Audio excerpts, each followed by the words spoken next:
کربلا کی خوبصورتیاں انسان بیان کرے کہ کربلا میں زیبائی کون سی ہے، کون سے جمالات ہیں کربلا میں۔ 3 محرم ہے آج، سپاہی تیار ہو رہے ہیں، سادات کا قافلہ کربلا میں پہنچ گئے۔ میں نے ایک روایت پڑھی کل مقتل میں، عجیب روایت تھی کہ جناب سیدہ زینب جیسے کربلا پہنچی ہیں تو بی بی کو جب کربلا کی زمین پہ اتارا جا رہا ہے تو ہاشمی جوانوں نے 2 لائنیں بنائیں، 2 قطاریں بنائیں، ان قطاروں میں کھڑے ہو گئے۔ کیوں؟ تاکہ کسی کو زینب کے قد کا پتہ نہ چلے۔ اللہ اکبر۔ جیسے نے بی بی نے اپنا قدم مبارک جیسے نے کربلا پہ رکھا، بی بی کی آہ نکل گئی، آہ آہ کرے رونے لگی۔ مولا حسین فرماتے ہیں زینب ماں یبکی کہ کس چیز نے رلایا؟ رو کے کہتی حسین جیسے ہی میں نے قدم کربلا رکھا سارے مصائب میرے وجود میں آ گئے۔ مولا فرماتے ہیں ہا ہونا محط رحالنا، زینب یہ وہی جگہ ہے جہاں میرا اصغر ذبح ہوگا، زینب یہ وہ جگہ ہے جہاں میرا اکبر اربن اربا کیا جائے گا، زینب یہ وہ جگہ ہے جہاں عباس کے بعد مولا فرماتے آہ من کرب و بلا۔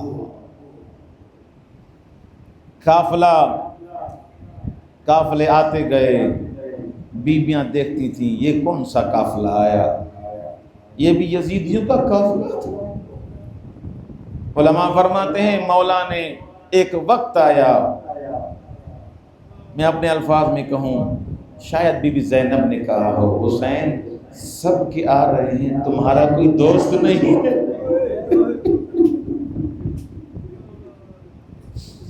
تمہارا کا دوست اور رفیق نہیں ہے۔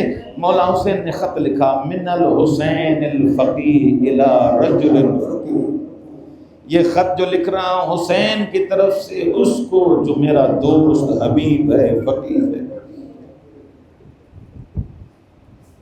اللہ اکبر۔ خط میں لکھا حبیب میں کربلا پہنچ گیا۔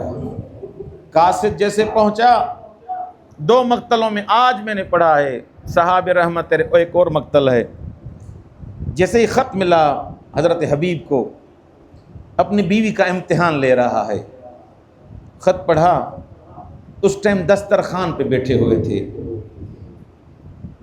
بیوی پوچھتی ہے کہ حبیب کس کا خط ہے؟ کہتا ہے حسین کا خط ہے۔ کیا لکھا ہے؟ تو اس نے توجہ نہیں کی، بیوی کہتی ہے کیا لکھا ہے؟ کہ لکھا ہے حسین حسین کہتا ہے کربلا آ جاؤ۔ تو اس نے جیسے توجہ نہیں کی، آغا ہاشمی نجات ایران کے بڑے محقق ہیں، وہ کہتے ہیں جیسے نا حبیب نے توجہ نہیں کی، اس کی بیوی نے مکنا اتار کے زمین پہ پھینکا، رو کے کہتی ہے اتنا بتاؤ کیا حسین اکیلا ہے یا زینب بھی ساتھ ہے؟ اگر تم نہیں جا رہے میں جا رہی ہوں، میری آقا زادی، میری سید زادی کربلا آ گئی ہے، اجرکم اللہ اجرکم اللہ۔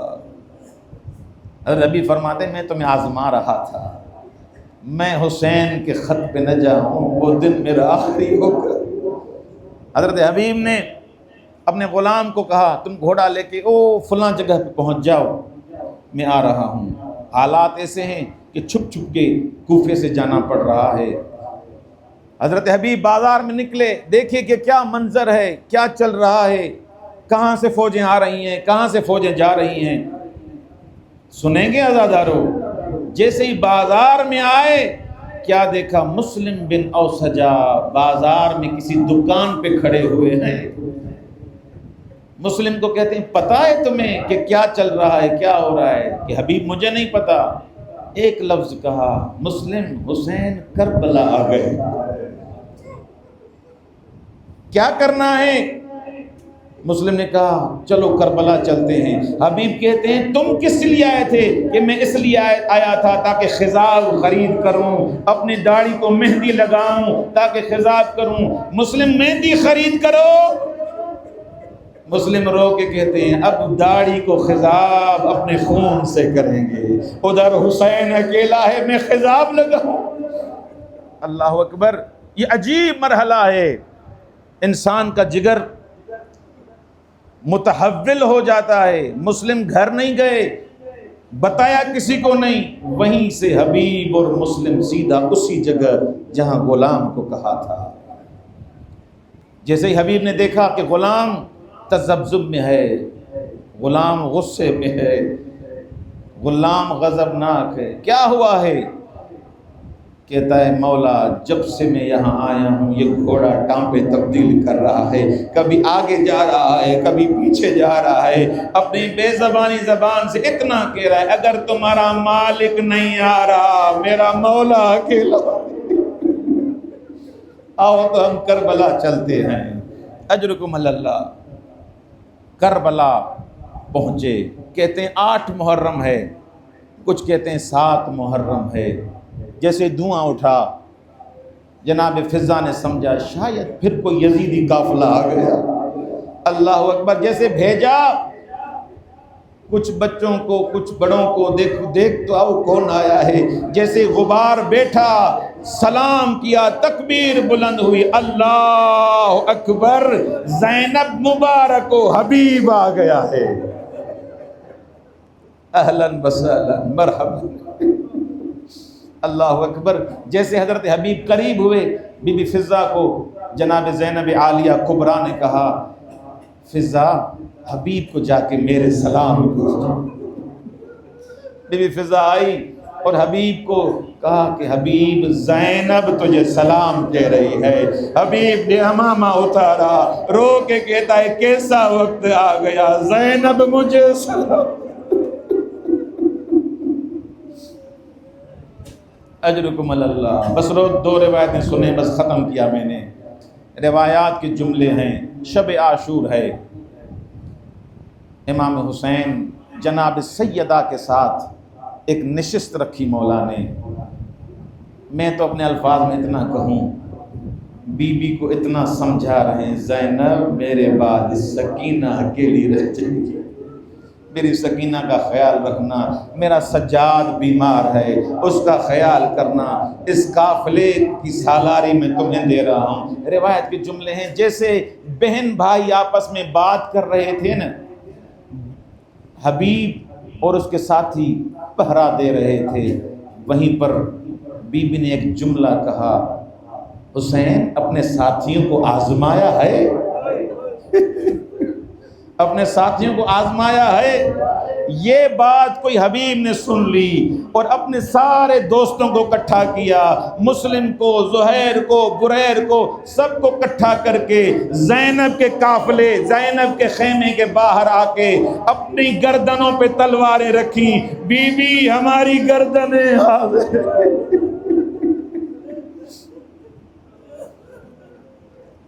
اجرکم اللہ، اجرکم اللہ، مولا آپ کی عزاداری قبول فرمائے، اجرکم اللہ۔ روایت کے جملے ہیں امام حسین نے نماز کے لیے کہ نماز کی اجازت لے کے آؤ پھر جنگ کرتے ہیں، حضرت حبیب کو بھیجا ہے۔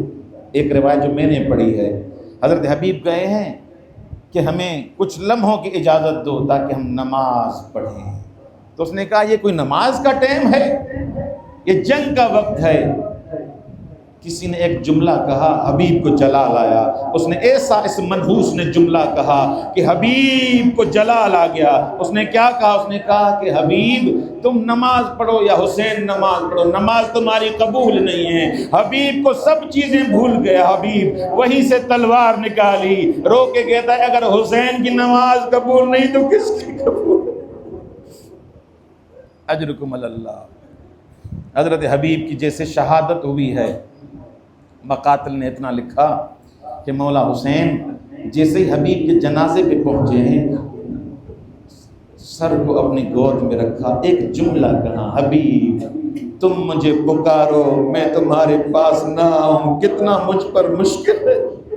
اللہ اکبر۔ میں اتنا کہوں گا مولا یہ تو حبیب ہے نا، آپ کا نوکر ہے نا، آپ کا خادم ہے، مولا تھوڑی دیر کے بعد ابھی تو اس کا سر اپنے آپ کی جھولی میں رکھا ہے، آپ جب ذبح ہو جائیں گے کوئی نہیں ہوگا، اجرکم علی اللہ۔ آخر روایت سنیں، بس ختم کیا۔ یہ قافلہ کوفہ پہنچا، علماء فرماتے ہیں سادات کا یہ قافلہ جیسے کوفہ پہنچا، کوفے کی بازار میں حضرت حبیب کا بیٹا اس سر کے پیچھے پیچھے چل رہا ہے جہاں اس کے باپ کا سر ہے۔ جو نیزے بردار تھا وہ پوچھ رہا ہے کیوں میرے پیچھے آ رہے ہو، میرا پیچھا چھوڑ دو۔ وہ کہتا ہے تمہیں پتہ نہیں جس کا سر اٹھایا ہے یہ میرا بابا حبیب ہے۔ حبیب کا بیٹا کہتا ہے مجھے بتاؤ یہ سر مجھے کیسے دو گے؟ اس نے کہا میں سر نہیں دوں گا، جو کرنا ہے کہ پیسے لے لو، جو پیسے نہیں دوں گا۔ روایات کے جملے بنی اسد کے قبیلے کے پاس آیا، قاسم نام حبیب کے فرزند کا، بنی اسد کے قبیلے کے پاس آیا، میرا بابا مر گیا، بابا کا سر نہیں دے رہے۔ بنی اسد کے قبیلے والے آئے، تلواریں نکالی، جیسے تلواریں نکالی ابن زیاد نے حکم دیا حبیب کا سر ان کو دے دو۔ روایات کے جملے ہیں جیسے قاسم کو بابا کا سر ملا، ایک شعر پڑھا ہے اس کا میں ترجمہ کر دیتا ہوں، جیسے سر ملا بابا کے سر کو بوسہ دیا، بلند آواز سے کہتا ہے بابا جس کے جوان بیٹے ہوں اس کے سر سروں پہ اچھے نہیں لگتے، یا حسین جس کے جوان بیٹے ہوں اس کے سر نیزوں پہ اچھے نہیں لگتے۔ ابھی تک تم نہیں سمجھے، یہ شعر مولا سجاد نے سنا، رو کے کہتا ہے قاسم تم سچ کہہ رہے ہو، میں بھی جوان ہوں، میرا بابا بھی نوکے نیزہ پہ ہے، لیکن فرق اتنا ہے میرے ساتھ زینب ساتھ، میرے ساتھ سکینہ ہے، ورنہ میں بھی باپ۔ الا لعنت اللہ علی قوم الظالمین وسيعلم الذين